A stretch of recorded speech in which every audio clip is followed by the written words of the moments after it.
अवधभूमी श्री रामलल्ला आपण दर्शन करून आलो सकाळी सकाळी. आणि रामलीला श्री राम प्रभूंना आपल्याला आमंत्रण दिलं आणि आपण रोज त्यांच्या भूमीमध्ये आपला सत्संग, रामकथा, आत्मचिंतन, अहोभाग्य अशा नगरीमध्ये, अशा पावन भूमीमध्ये आपण रोज चिंतन, रोज रामायण, रोज दर्शन, रोज कथा, एवढं मंगल दिवस आयुष्यातला आहे. माहित नव्हतं आम्हाला. बोलू नका. आजचा आयुष्यातला सुवर्ण दिन आणि नंतर महिला दिन. नंतर आजचा कोणता दिन आहे? महिला दिन. आता महिला दिन काय आहे, महिला कशी काय आहे सांगायला नको, सगळ्यालाच माहिती आहे. पण विशेष आज सुवर्ण दिन का? त्या रामप्रभूच्या चरणी आपण त्यांच्या नगरीमध्ये, त्यांच्या अरजकणामध्ये आपला देह पुनीत पावन होते. आणि इतरांहून संत समागम, संत संग, श्रवण भक्ती, चरण नदीच्या काठावर मनाला तृप्ती.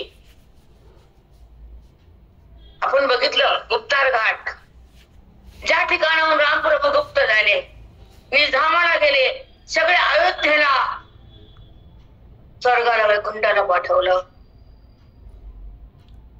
किडे, मुंगी, कीटक, अयोध्यातलं कोणीही राहिलं नव्हतं शिल्लक. बजरंग बली. त्यांना थांबवलं. बोलू नका, बसून द्या. चारच लोक आहेत ना, शांत बसा. ऐका, श्री रामप्रभू आणि आपण जेव्हा श्वास घेतो तेव्हा रा आणि सोडतो तेव्हा म.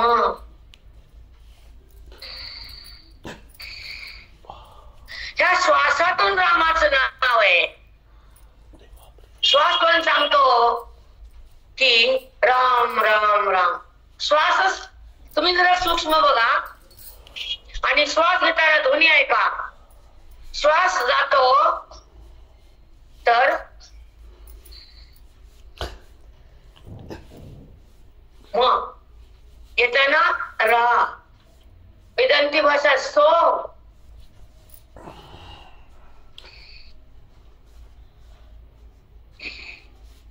येताना सो, सोडताना हम.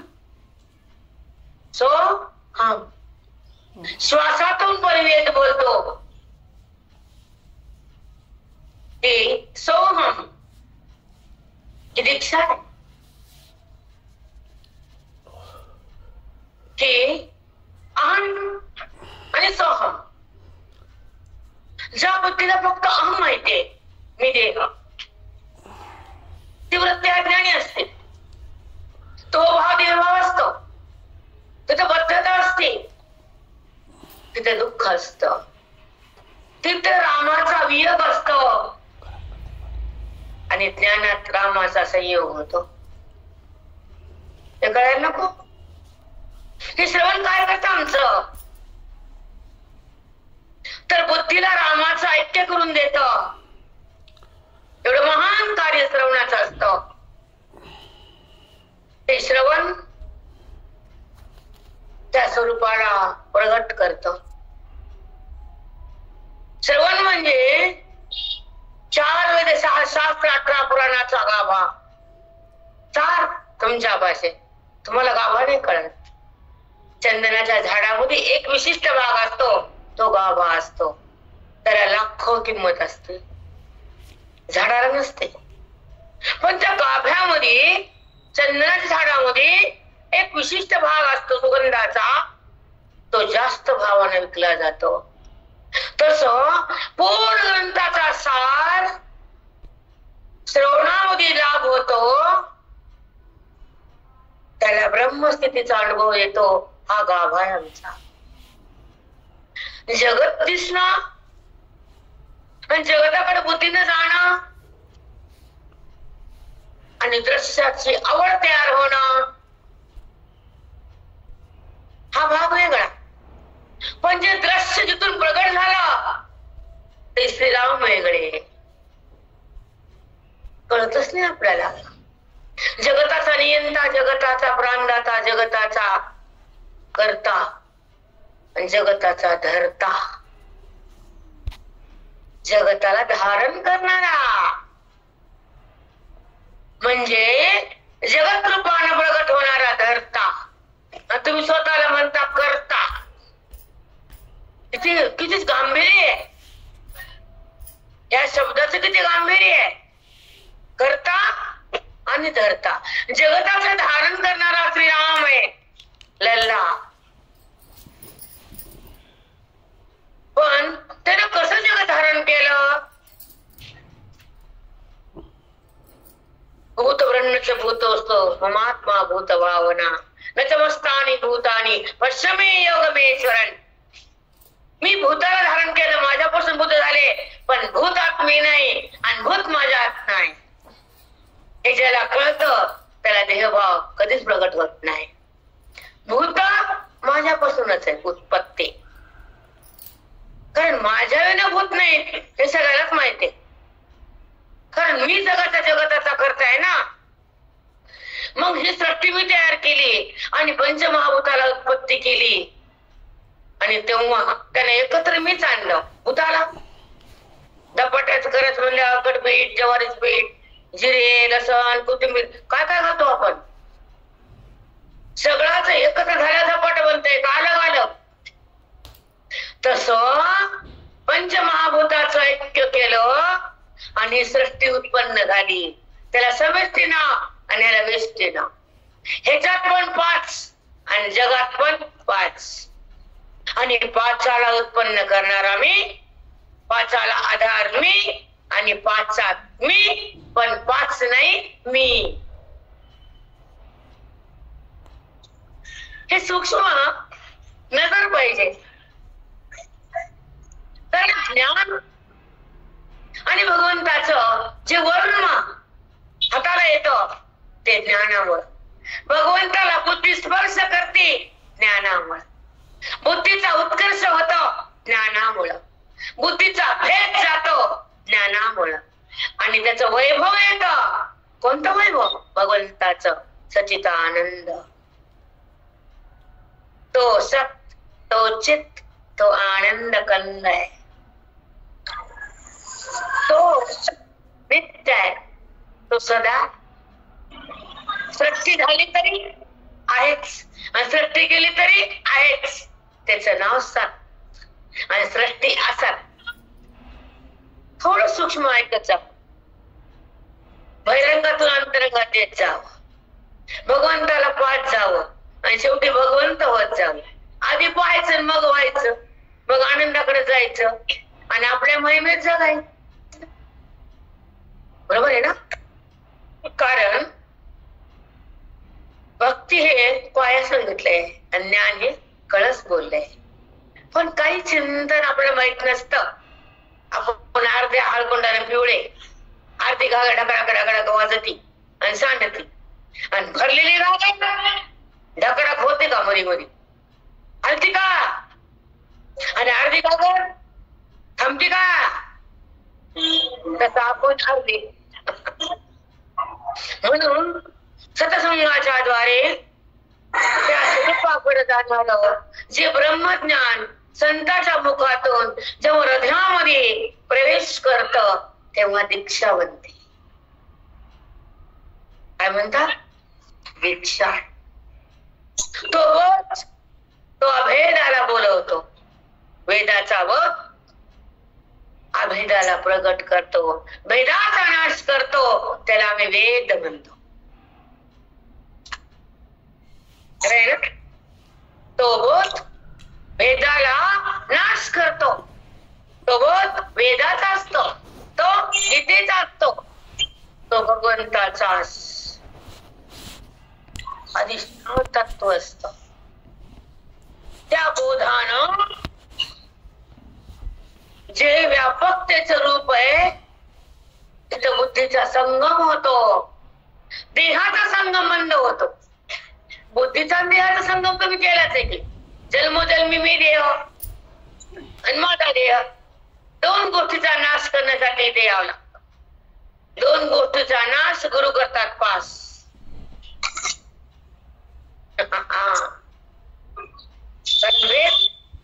आणि आवरण, आवरण काढलं की वेळ जात, आणि आवरण आलं बुद्धीला की मी ते म्हणतो ठीक. आणि बुद्धीचा खेळ म्हणजे परमार्थ आहे, वासनेचा खेळ म्हणजे संसार आहे. ठीक आहे. प्रभू लल्ला गर्भगृहात विराजमान झाले. ते राम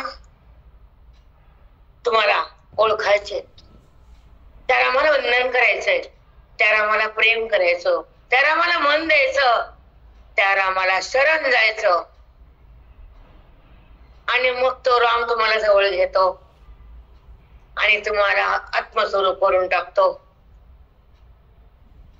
तो तुम्हाला भिन्न ठेवत नाही, तुमचा देहभाव प्रगट होत नाही, तुम्हाला मी देह असं कधीच वाटत नाही, तुमच्या अंतःकरणात मोह दाटत नाही. त्याचं नाव श्रीराम प्रभूचं दर्शन. त्याने का बोलवलं बरं इथं? कारण त्याला हे ज्ञान अवध भूमीमध्ये द्यायचं होतं.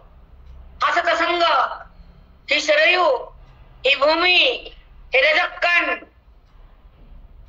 माझ्या रामाचे. एक एक क्षण, एक एक कण, पल पल त्या रामाचा अनुभव, पल पल. क्षणभर पण देहाकडे मन जाऊ नये. त्यानं रामाचं प्रेम, रामाचं ज्ञान, रामाचं नाम कमावलं. एक क्षणभर पण त्या रामाला विसरू नये आणि त्या रामापासून दूर होऊ नये. एक क्षण पण. त्याचं नाव ज्ञान भक्ती. जेव्हा अभेद होतो रामाची बुद्धीचा नाम स्वरूपाशी, जेव्हा अभेद होतो कुणाशी? जगाशी नाही, विषयाशी नाही, रामप्रभूशी. तेव्हा वृत्तीचा संशय जातो, ती थेट रामामध्ये मिसळून जाते. Direct connection. ती कुठं उरत नाही, कुठं शिरत नाही, आणि तिला जगत आहे असं वाटत नाही, ती देहाला भेटत नाही, रामाला सोडत नाही, रामातून बाहेर निघत नाही. असं राम दर्शन झालं आमचं आज सकाळी सकाळी. सुंदर, अप्रतिम, भयानक. एक सांगू, इकडे ऐका. सगळे लोक लाखो चालले, माझा मुलगा विमानानं चाललाय, काही वाटलं नाही, रामानं धैर्य दिलं. पण जेव्हा त्याचं आमंत्रण आलं आणि ते बोलावलं, म्हणजे रामाला काळजी आमची हे कळाली. समजला की रामाने इथं जवळ घेतलं आणि सहज इथं आणलं, आणि रामानं खरं दर्शन पण करून दिलं. का? त्याला माहित. त्याच्याकडे जाऊ विचारा, काल तू काय, आईला प्रेम काय येतं, आणि आई पाठवून हात का फिरवती? आई वा, बरोबर आहे ना? लेकराला जवळ बोलवती आणि लेकराच्या भेटीसाठी थांबती, तीच आई. मग आमची आई तीच आहे ना. बोलवलं की नाही आणि ठेवलं की नाही जवळ पायापाशी 6-7 दिवस. काय भाग्य आमचं की राम प्रभूने आम्हाला पायाजवळ घेतलं. मी कोण आहे हे तर रोज रामच बोलतात आमच्या श्रवणात, आतून सांगतात. आणि ज्ञानेश्वरचे शब्दाचा रस आमच्या बुद्धीला वाचतात. शब्दाचा म्हणते. ते कोण आहे? खाली बसून घ्या प्लीज, मला डिस्टर्ब होते हा. ते राम, प्रभू श्रीराम, अयोध्या त्यांचं धाम, आमच्या हृदयात विराजमान. तेच राम आमच्या हृदयात विराजमान आहे. आणि आम्हाला देहाचं भान आहे. किती घाणेरडं मन आहे. त्या मनाला धुवायचं कर्मानं, त्याला पवित्र करायचं कथेनं, आणि त्याला राम करायचं ज्ञानानं. हे भागच मान्य जगताच्या लोकांना माहित नाही की राम कसे आहेत आणि ते कुठे आहेत. त्याच्याकडे बुद्धीनं कसं जायचं, मनानं राम कसं व्हायचं. अवधभूमी म्हणजे काय? अंतःकरणात असलेल्या अंतःकरणामध्ये बोधाच्या माध्यमातून श्रीगुरूच्या बोधातून त्या संगमाला अवधभूमी म्हणलंय. अयोध्या नगरी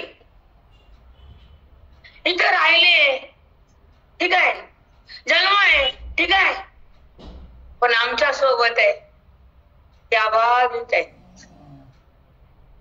आमच्या हृदयात आहेत श्रीराम.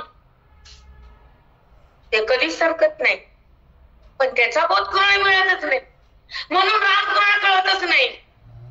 म्हणून रामाच्या भजनानंतर राम रूप आले का नाही हे पाहायला सत्संग लागतो. देहरूपता गेली की नाही हे कळायला अधिकार लागतो. देहाचा वाद करायला महावाक्य लागतं. आणि देहाचा बुद्धीचा संबंध संपायला साधूची कृपा लागते. साधूजवळ काय जायचं? तर मला मीच कळत नाही ना, मला मीच कळत नाही. मग काय कळतं? द्वेष कळतो, राग कळतो, भेद कळतो, नाम कळतो, रूप कळतं, इतकंच कळतं.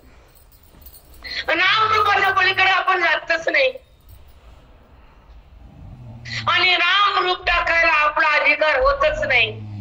आणि नाम रूपाच्या पलीकडे भगवंत आहे हे मनाला अवगत होतच नाही. म्हणून नाम रूपाला सोडणारे ज्ञान आमच्या माऊच आहे. आमचा प्रकृती पलीकडील भाव कल्पने लागशी पाहो हे सर्व व्हावं.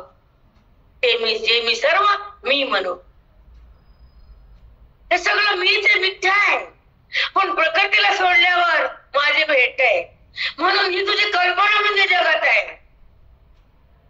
जरी कल्पनेवीन लागशी पाह. तू जर कल्पना सोडलीस ना जगताची देहाची तेव्हा माझ्याकडे येत असतो. पण तू प्रकृतीत अडकलास. प्रकृती म्हणजे जगत आणि देह. त्या जगताला आहे म्हणणारी बुद्धी अज्ञानात आहे. आणि जगताचं भाग करून भगवंतात जाणारी बुद्धी ज्ञानात आहे. आणि संजीवन मोठी आहे. आणि तुमच्या आमच्या त्रुटी आहे हे माहित नाही आपल्याला. तेच ते ऐकायचं, तेच ते बोलायचं, तेच ते नाचायचं, पण त्याच्या पुढे जाऊन हसायचं का नाही. अंतःकरण पवित्र करणारा भयंकर मार्ग असतो. आणि अंतःकरणाचा वाद करणारा ते ज्ञानेश्वरी सारखे महान बोधाचा अर्थ हृदयात थांबावा लागतो. पण ज्ञानाला कोण विचारते? तुम्ही नका विचारू. पण महान संत ज्ञानातच असतात. त्यांना ज्ञानाशिवाय काही सुचत नाही. त्यांना अभेदा वाचून काही करत नाही. आणि ते वेदा वाचून दुसरा मार्ग शोधत नाही. कारण सवळ्यातली बायको प्रथा शिवत नाही. शिवते का? म्हणजेच जी वृत्ती, जे मन म्हणजे अंतःकरण भगवंताशी तर आकार झाले. हे मन रामाच्या चरणावर दिले. त्याला साष्टांग नमन नाव आले. देवा मी तुला शरण आले बरं. सांगू रामा तुझ्याकडे बघून काय वाटतंय की आता मनापासून दूर करू नको. आता देवभाव उत्पन्न होऊ देऊ नको. आता जन्म मरण माझ्या पाठीमागे लागू देऊ नको. आणि आता मला भ्रमात ठेवू नको. जायचंय उद्या, मागणं मागायचंय आज. की तू बोलवलंच नाही तर ही अज्ञानाची बोलवण कर जाताना माझी. कारण ह्या आनंद नगरीतून जाताना भगवंताला काय मागायचं, तसं आई जाताना बोलवण करते ना आणि मग पाठवते. तसं तू आम्हाला बोलवण कर. कशाची? अज्ञानाची. आणि मग तुझ्या नगरीतून पाठव, अवधभूमीतून बाहेर घाल. कारण तुझी अयोध्या माझं अंतःकरण आहे आणि तुझं नाम माझ्या बुद्धीत आहे, तुझं ज्ञान माझ्या हृदयात आहे, तुझा स्पर्श माझ्या चित्तात आहे, तुझा अनुभव माझ्या जीवनात आहे. कारण अनुभवात जाणारे ज्ञानी असतात, नामाकडे येणारे भक्त असतात आणि वासनेकडे जाणारे सक्त असतात. 3 रूप आहेत ना आपले. एखाद्याला 3 लेकर आहेत. एखादं डॉक्टर होत आणि एखादं कंडक्टर होत. पण त्यात दोष आईचा नसतो. डॉक्टर होण्याला अधिकार त्या मुलाचा आहे आणि पैसा बापाचा आहे. अधिकार कोणाचा आहे? सगळेच घेतले का तुम्ही?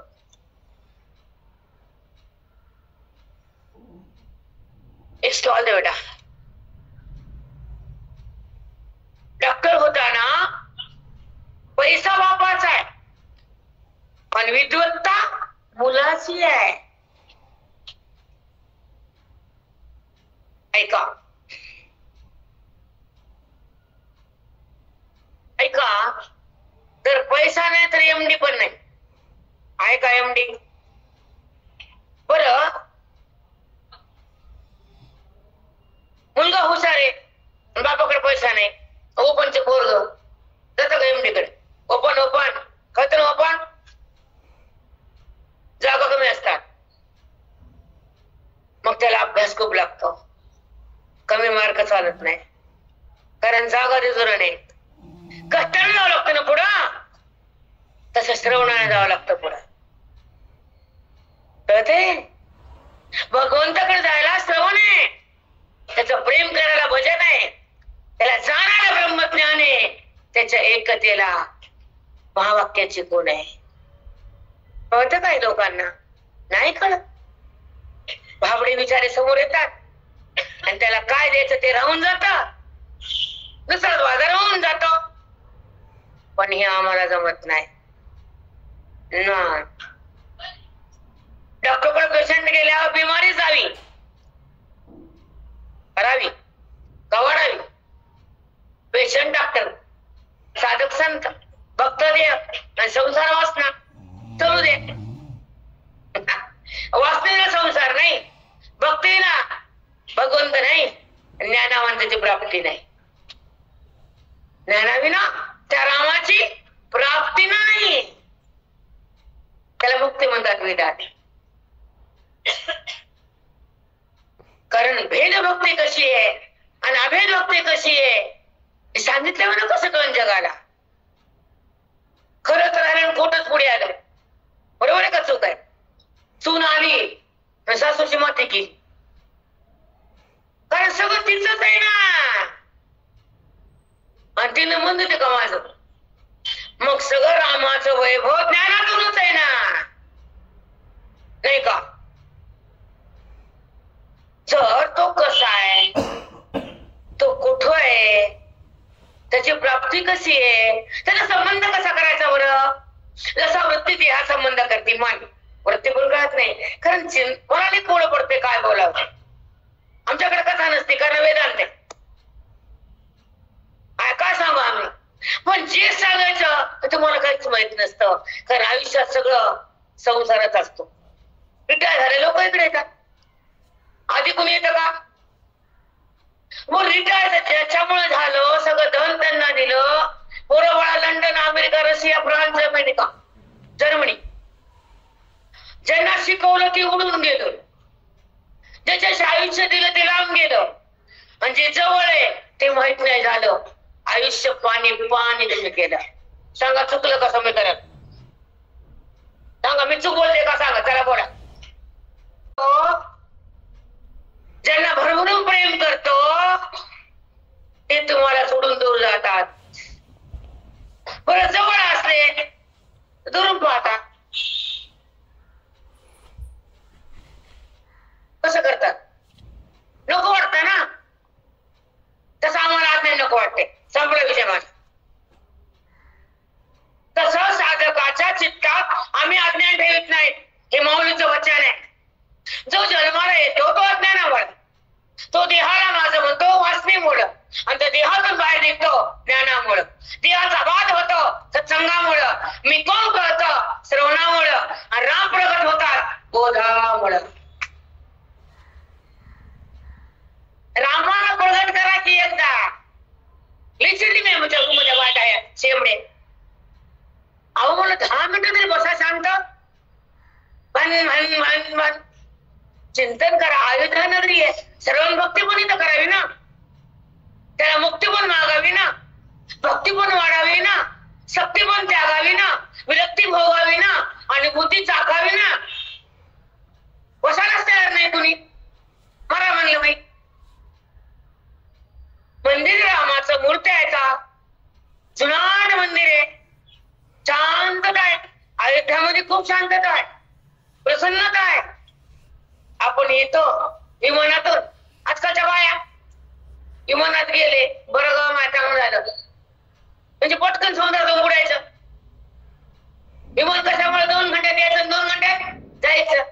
इथं मध्ये जायचं. हा समुद्रात राहायचं ना. अधिक काळ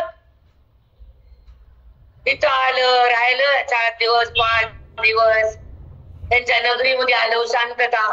काय वाटते? आनंद आनंद आनंद. कुठं विचार आणि काय भाषा लोकांची इथल्या.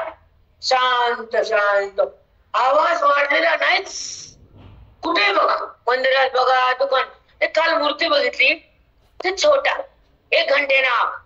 आम्ही सुषमाता वापस आलो. विचारलं आले का मूर्ती? आले का ते? नाही. भैया तुम बोले ना 1 घंटे के बाद आओ. नहीं जी नहीं, कुछ नहीं, कुछ हरकत नाही, जा. एखादा म्हणतो थांबा गिरेक चाललं. हा कुछ नाही, जा नाही आले. शांत शांत. कारण शांताकारक म्हणजे राम. दुकानदार बी तसेच. ते बघा बायका सुद्धा बसल्या कशा होत्या. मंदिरात पुजारी बघा, अवलोकन करा. किती मृदू लोक आहेत. प्रेम. कारण अवधभूमीमध्ये राम कसे होते? सत्य, शांत, प्रेमळ आणि जगाचं राजा करणारे आणि जगताचा विचार, जगताची चिंता म्हणजे राम. स्वतःची चिंता केली का? 2 तास वनवा दिला तिला. 2 वेळेस सोडलं. आधी राजाभिषेकाच्या वेळेस तिला काहीच बघितलं नाही. काय बघितलं त्यानं? सांगा सीतेनं काय बघलं? पहिल्यांदा 14 वर्ष, नंतर लवकुश पूर्ण झाले की पुन्हा वनवास. रामानं कमी भोगला पण सीतेनं जास्त. रामायण सांगतो आम्हाला. पण सीता नाव अमर झालं. म्हणजे जे कष्ट सहन करतात ते अमर होतात. एवढं तर काय हरकत नको. बरोबर आहे ना? म्हणून सिया राम. राम सीता नाही, सिया राम. बोलो सिया राम. कारण इथं एवढी शांतता आहे. बघा तुम्ही बाहेर जाताना कसं वाटतंय. प्रसन्न, आनंद. आणि जाताना तर असे हवा जाती पायात. सर सर लवडून जात लवडून. आमची वहिनी पळाली दाना दाना दाना. गेल्या वेळेस दुखत म्हणून डॉक्टरकडे होती. दुखायला आता पुढे गेली. आता तर सांग सांग सांग मंदिर. हे कुणाच ताकद आहे? लल्ला है ना.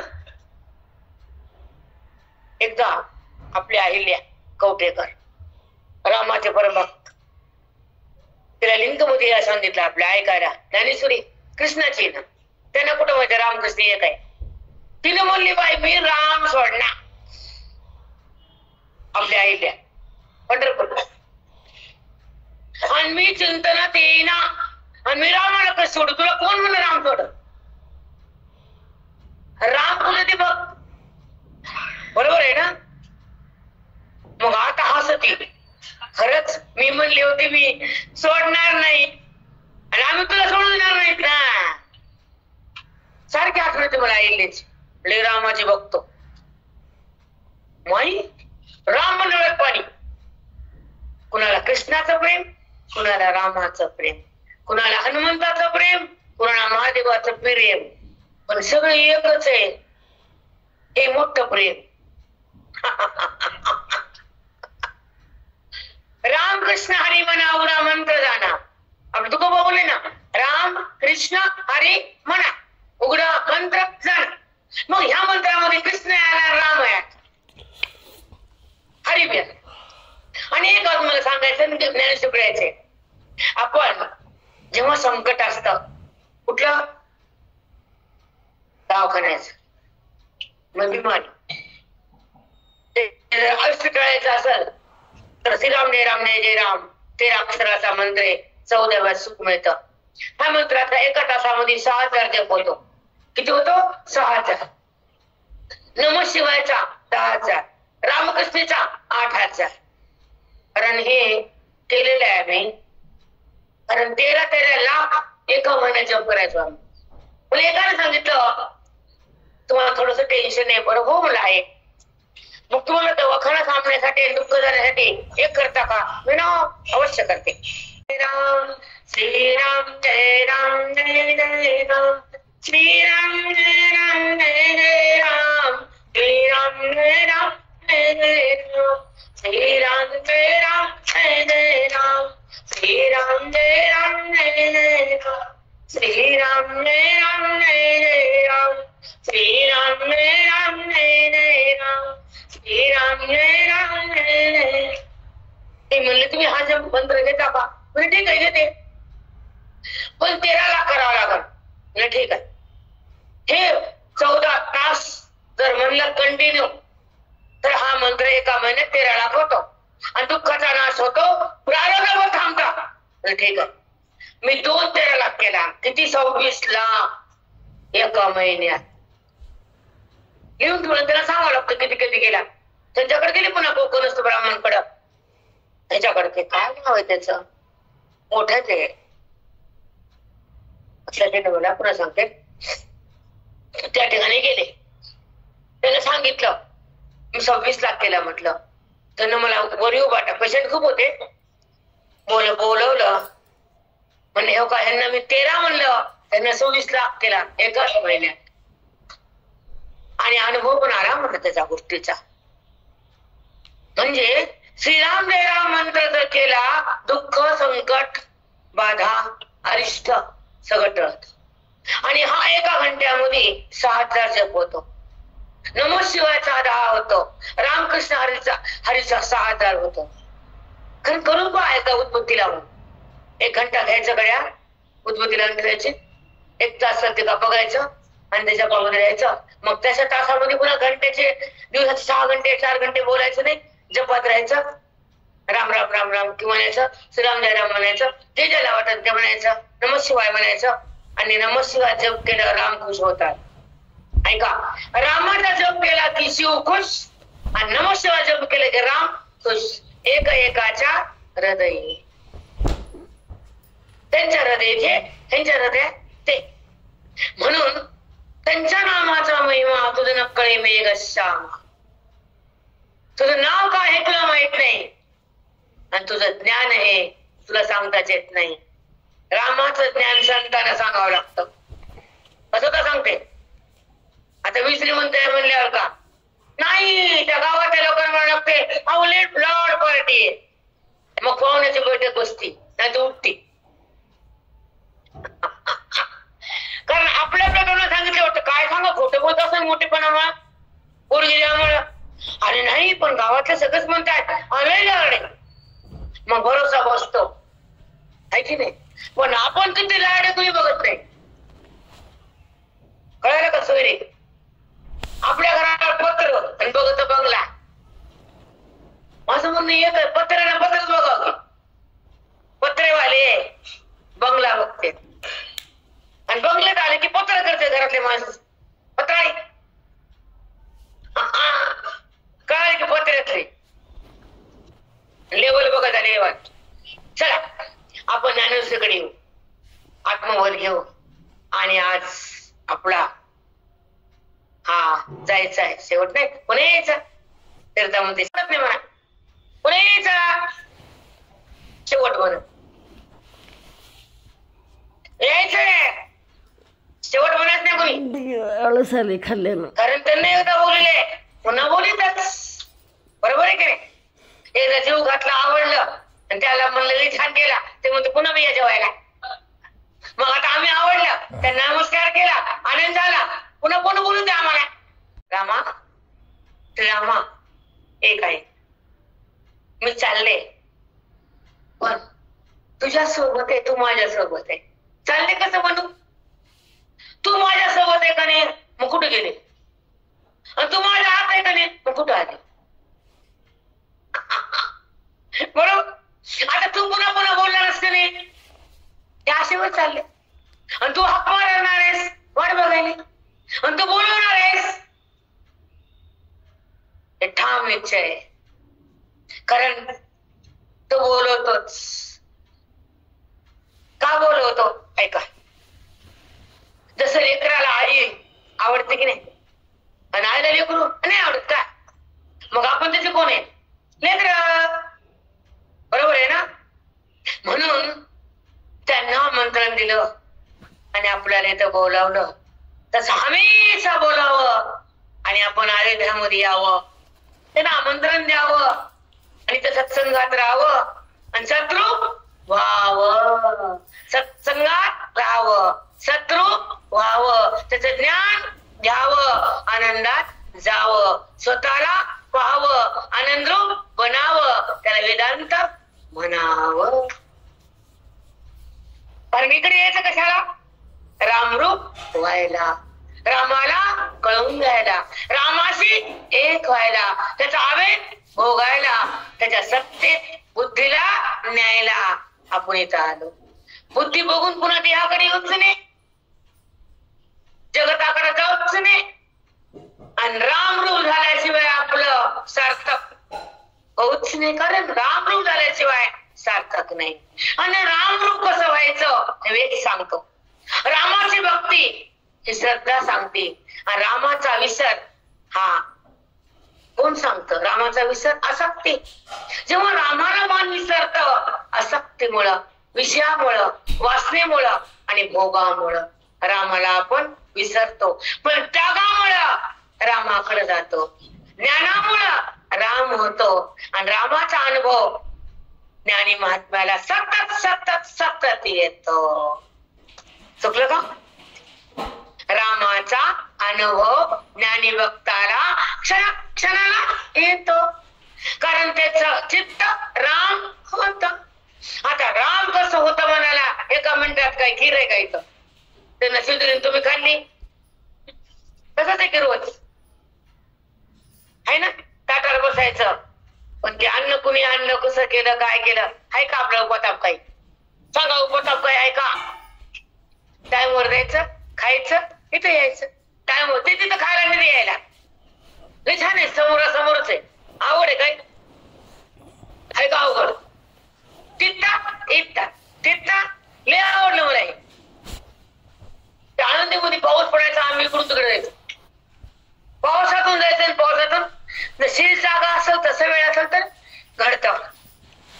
पण हे जे 7 दिवसाचा आपला सत्संग आहे आणि रामाचं रोज कथा भाग आहे आणि रामाचं स्वरूपाचं वर्णन आहे आणि कथान स्वरूप एक करू नका बरं. मैदान रवा सारखं आहे का? रवान मैदा सॉफ्ट, ज्ञान सॉफ्ट, रवा रख रख रख रख रख रख. त्याचं नावच रवा, चिटकतच नाही एकमेकाला आणि मैदा निघतच नाही बाजूला. रवा चिटकतो का एकमेकाला आणि मैदा निघतो का बाजूला? कणक कणक. तसं बुद्धी निघते का बाजूला? भगवंतापासून मैदा आया का नाही?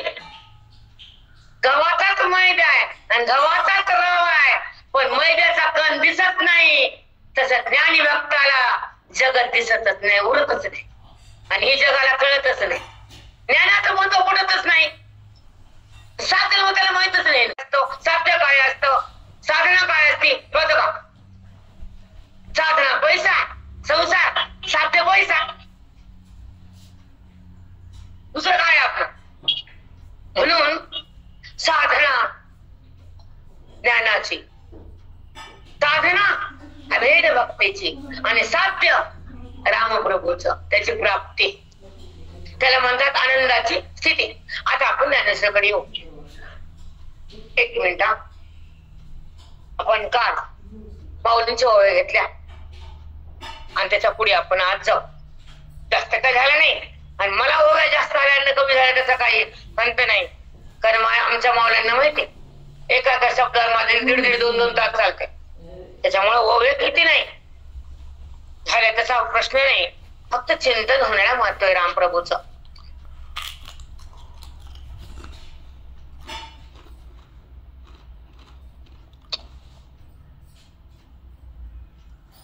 अध्याय 13वा, आणि 13व्या अध्यायामध्ये ते ज्ञानोबा एका एका शब्दातून आपल्याला काय सांगतात. आता ज्ञानोबा आहे आणि श्रीराम प्रभू याचं साम्य बघू आपण पहिल्यांदा. ओके, आपण कुठे आलो? अवधनगरी. तिथे कोण आहे? श्रीराम प्रभू. बोलू नका प्लीज. आणि त्या रामाचं आणि माऊलीचं कसं साम्य आहे हे बघू.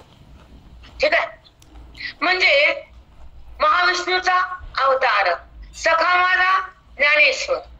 मग महाविष्णूचा अवतार कोण आहे? सखा. आणि महाविष्णूचा अवतार कोण आहे? राम आहे. मग सांगा, माऊली आणि राम दोन आहेत का? आणि आपल्याला हे कळतं का? कळतं? माऊली वेगळे, राम वेगळे, आणि बाई वेगळी. 3 नमुने राहतात रे. ती म्हणते राम वेगळा, अगं माय गे, राम वेगळा असतो बाई माऊली होऊन. आपण म्हणतो ना महाविष्णूचा अवतार सखा माझा ज्ञानेश्वर. मग राम कोण? महाविष्णूच की, त्याचा अवतार. मग माऊली वेगळे, श्रीराम वेगळे, आणि हनुमंत वेगळे, आणि बाई वेगळी. वेगळे वेगळं म्हणजे सगळा तोच म्हणजे आवेत, तो आत आहे म्हणजे आत्माराम आहे. वृत्तीचा संबंध तो दिसतो, तो श्रीराम आहे. आत्माराम आणि श्रीराम दोघांना राम पुढे आहे, पण इकडे श्री लागलं, इकडं आ लागलं. तो आत आहे म्हणून आत्माराम आहे, तो समोर आहे म्हणून वृत्तीचा संबंध आहे. त्याला नाव आहे म्हणून त्याचं कार्य आहे. तो नामातीत आहे म्हणून आत आहे, त्याचा संबंध आहे.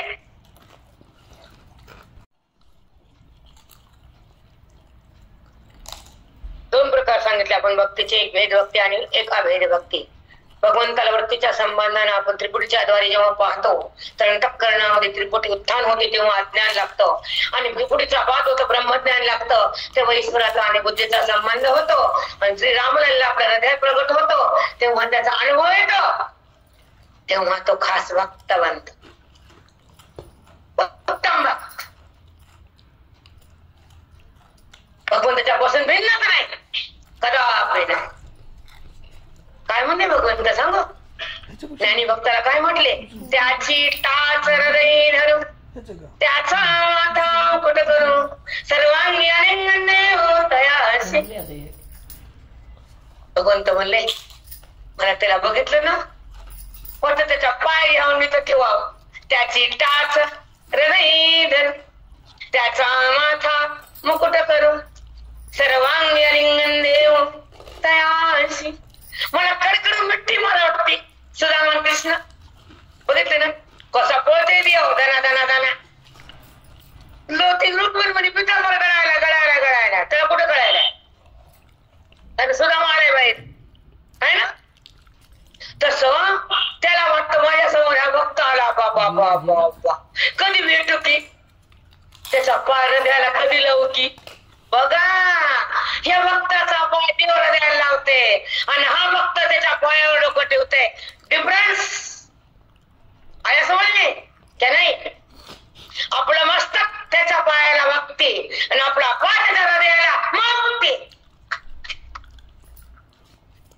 घेऊन जावं लागतं ज्ञानेश्वरीतून, सत्संगातून, आणि गरज आहे काळाची. ते ब्रह्मज्ञान लोपलंय, आत्मचिंतन थांबलंय, ब्रह्मस्वराज भोगण्याचं बाजूला गेलंय. कारण आम्ही ज्या व्यासपीठावर आहोत ते आमच्या गुरुजींचं व्यासपीठ आहे ज्ञानाचं. आमचे गुरुजी म्हणजे सिंहाचा छाव आहे, अज्ञानाचं नरड फोडणार आहेत, संप्रदायाला प्रगट ठेवणार आहेत, आणि मोक्षाचा झेंडा फडफडणारे आमचे गुरुजी प्राणप्रिय श्री परभणेकर श्री रंगनाथ महाराज. आर्य वैश्याचं भूषण म्हणजे रंगनाथ. ज्ञानाची गंगा आणली महाराष्ट्रात रंगनाथ महाराज. टाळ्या होऊन जाऊ द्या. आपण ज्ञानापासून फार वंचित राहिलो असतो, बरोबर आहे ना. ज्या ब्रह्मज्ञानानं आपलं जीवन धन्य होतं, मन राम होतं, आणि अंतःकरणातल्या आत्मारामाचं मिलन होतं, त्याला आत्मबोध लागतो, आणि आत्मबोधाला सत्संग लागतो, सत्संगाला श्रवण लागतं, आणि श्रवणामध्ये वेद लागतो. तेव्हा भगवंताचं सानिध्य, भगवंताचं ऐक्य, भगवंताची अनुभूती, रामाची प्रतीती प्रगट होती. आपण थांबू, एक उभी राहिली, आपण एक उभं देऊ. माझा टाइम मला. आपण काल भावाचे अवतरण अवतृप्ती कोण त्याच्यावर बोललो. आता श्री गुरुचे पहा, गुरुचं वर्णन केलं आणि तीच गोय आली. आणि एक सांगू का की गुरूंचं प्रेम, गुरुचा आठवण एवढं महत्वाचं असतं की आठवण असावीच गुरूंची. जशी मायबापाला विसरू नये तसं गुरुला आणि देवाला, संताला आणि ग्रंथाला कधीच विसरू नये. कारण त्यांना आपल्यापर्यंत आणलं आणि जीवन धन्य केलं, आणि आपल्याला अमृत दिलं. कुणाचं? बोधामृत, ज्ञानामृत, वेदामृत हे दिलं, पाजलं. जसं आई कुठे करते की नाही, बदाम पुन्हा अंजीर, अरे दुधात उगाळती, घासू घासू घुसू, आणि त्या बाळाला पाजते ठेम ठेम ठेम ठेम, आणि मग बाळ पुष्ट होतं. तसे आमची बुद्धी पुष्ट केली कुणी? गुरुजी. बुद्धी पाजली ज्ञानाची, अध्यात्माची, श्रवणाची, वेदाची, आणि तृप्ती दिली अंतःकरणाची, मुक्ती दिली वेदाची, आणि प्राप्ती झाली पांडुरंगाची, प्रतीती झाली सुखाची, आणि भेट झाली त्या परमपित्याची. झाली की नाही? कारण असे महान संत होणे नाही. एक सांगू, 2 मिनिटांनी वेळ घेते. जेव्हा पंढरपुरात गुरुजीनं देह ठेवायच्या अगोदर तोंडातून फ्रेश येत होता, आणि शेवटचा समय एक दिवस राहिला असत, 2 दिवस 3 दिवस, आणि अवस्था बिघडली, आणि मला पंढरपुराने या म्हणले. डॉक्टर भोवताली सगळे साधक, सगळं मठ भरला, अवस्था बिघडली, सगळे लोक आले ना धावून. आणि गुरुजी म्हणतात मला पंढरपुरात कीर्तन करायचो. त्यांना बोलता येतं, तोंडाला पाणी यायलं, देह निचेष्ट पडलेला आहे, अवस्था बिघडलेली, मला पंढरपूरला न्या. का गुरुजी? डॉक्टर बसत, डॉक्टर म्हणतात नाही मला न्यायचं. डॉक्टर नको म्हणतात, मला सांगू नका. त्यांना घेऊन पंढरपुरात गेले साधक सगळे, वाळवंटात आले. चातुर्मास होता, 4-5 हजार लोक गच्च भरले वाळवंटात. आणि गुरुजीने साक्ष दिली भगवंताला की मी ज्या कुळात जन्मलो तो वैश्य कुळे आणि व्यापारी लोक आम्ही. म्हणून एक अभंग घेतला आणि पांडुरंगापुढे कीर्तन केलं, आणि कीर्तन संपलं. त्याचं कीर्तन होतं शेवटचं 60विला हरी. जिव्य हृदय मंदिरी त्याची सरली झाड झाला चुपळ व्यापार. माझा व्यापार आहे, आम्ही वैश्य आहेत, आम्ही व्यापार हरिनामाचा केला, आणि हरीला बघितलं, हरीला साठवलं, आणि हरीला मन प्राप्त केलं. आम्ही हरिलोक झालं. म्हणून 60विला हरी दिव्य हृदय मंदिरी त्याची सरली हिरदार झाला सुपळ व्यापार. हरियाला हाता मग कैसी भय चिंता तुका म्हणे हरी काही उरवणे ती उरी. जेव्हा तुम्ही हरिरूप झालात तर तुमचं काहीच उरत नाही, न पाप, न पुण्य, न भेद, न संशय, न आशय, न विषय, कुछ नाही. एक हरी झालो आम्ही. अशी साक्ष दिली आमच्या गुरुजींना.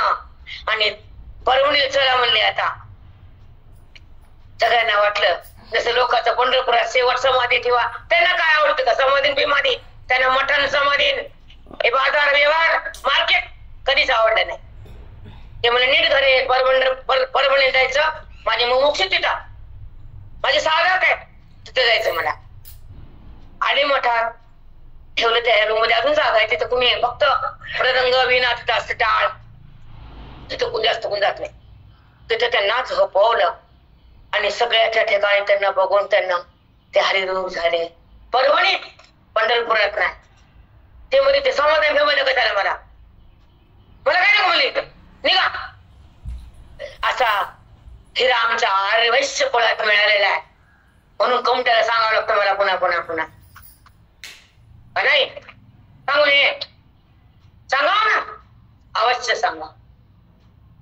कारण आमच्या सगळ्या कुळात संत झाले बघा, माळी, तांबोळी, अहो कबीर, सगळेच. कोण जग राहिले का? नाही. आणि मग राहिली आमची कोमटी वैश्य. देवाला कोण पडले की इथं झाला कोणतरी आले गुरुजी, आणि गुरुजी सांगायला गमडत होत असतं. बघू पुन्हा कुठं आता आनंदी जायचं आपल्याला. तारीख लोक डिक्लेअर करते आणि 2 युगाचारी म्हणजे देणे घेणे नाही. माझा सत्संग माऊलीच्या दरबारात आहे, मी कमावले, मला बाकी काही लागत नाही. कारण 18 त्या काळ साथ आहे. ज्ञानेश्वर सोडून 8-9 वर्ष व्हायले. आता तिथं 18 तिथं सुरुवात आहे आणि शेवट मी तिथंच आहे. म्हणून एक ओवी देते आणि थांबते. ते गुरुचे पाय हृदय घेऊ सोने ठाया. माझे श्री गुरुचे पाय कुठे आहेत? हृदयात आहेत. का सुंदर योजने. माझ्या गुरुचे पाय कुठे ठेवले मी? हृदयात. श्री गुरुचे पाय हृदय घेऊ सोने ठाया. मस्त आहे ते. एवढे भाग्य होय अन्वेषास. एवढे भाग्य कोणाचं आहे? त्या श्री गुरुचे पाय हृदयात ठेवायचे. एवढे भाग्याला बोल मला नाही. हे भाग्य कोणाला मिळतं? साधकाला. ज्याने ज्ञानाची साधना केली, ज्याने सर्व भक्तीमध्ये आयुष्य दिलं, ज्याने वेदाचं श्रवण केलं, ज्याला आत्मारामाचं वेदन झालं, त्याचं भाग्य थोरा उदयाला आलं, त्याला संजीवन बुद्धीचं ज्ञान दिलं, त्याचं मन ज्ञानराज झालं, त्याला म्हणतात अवध भूमीमध्ये येण्याचं फल. श्रीराम कोण आहे? हृदयाच्या आतच आहेत ना, सततच आहेत ना. ते कुठे गेले का? कुठं आले का? नाही. पण ते राम प्रभू इकडे आले बरोबर आहे. आता श्री गुरुचे पाय वगैरे आज आमचं दर्शन झाले. बघू बायका जर कुणी नाही गेल्या तर आपण 1-2 बसू, वहिनी आणि मी. बाकी जरी गेल्या तर चालतात. नंतरचा 2-3 ओवीचा विषय पुन्हा घेते आणि मी थांबते. टाइम झालाय. ओके, मी थांबते इथं. आणि ह्या ओवीचा भावार्थ आपलं राम आहे तिथं, रामाचं मंदिर. ओके राजा कल्याण हो. तर तिथं आपण बसूया आणि थोडी ज्ञानेश्वरी. आणि त्या दिवशी मी ओवी घेतली होती. मोडवणी माया कंदरो मुक्त मोत्याचा ओगरो जेविता सद्गुरु निवृत्ती वंद. ह्या ओवीचं निरूपण आणि ह्या ओवीचं निरूपण घेऊ. आता नंतरचा टाइम भेटला तर, आता 2 टाइम रामायणच आहे, नंतर टाइम भेटतो नंतर काही काम नाही रात्री. त्यावेळेस 1 घंटा 1.5 घंटा आपण तिथे बसूया. अर्धी घंटा 1 घंटा मी थांबते. चला. पुंडरी वरदार विठ्ठल श्री ज्ञानदेव तुकाराम पंढरीनाथ भगवान की जय. माऊली ज्ञानेश्वर महाराज की जय. सद्गुरुनाथ महाराज की जय. सब साधु संतन की जय. बजरंग बली की जय. जय सिया राम. जय सिया राम. जय